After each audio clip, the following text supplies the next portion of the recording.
தமிழக அரசியலில் மக்கள் நல கூட்டணி புதிய மாற்றத்தை கொண்டு வரும் என்று மதிமுக பொதுச் செயலாளர் வைகோ நம்பிக்கை தெரிவித்துள்ளார்.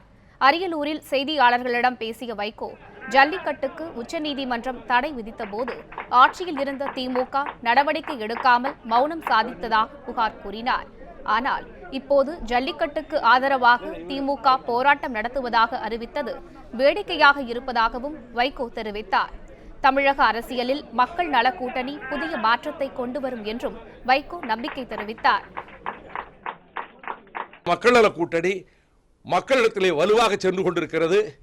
ஒரு மாற்றம் வேணுங்கிற போன எலெக்ஷன்ல இப்படி வரல, ஒன்னு இல்லாட்ட ஒன்னு நினைச்சாங்க. இப்ப ரெண்டு வேணாங்கிற எண்ணம் மக்கள்கிட்ட வந்திருக்கு. கட்சிகளில் இல்லாதவர்கள் 65% பேர் எந்த கட்சியும் கிடையாது மொத்த பாப்புலேஷன்ல. ஆகையினால் மக்கள் நல கூட்டணிக்கு நாளுக்கு நாள் ஆதரவு வளர்ந்து வருவதனால் வரப்போகிற சட்டமன்ற தேர்தலில் தமிழகத்தில் இதுவரை இல்லாத ஒரு புதிய மாறுதல் வரும்.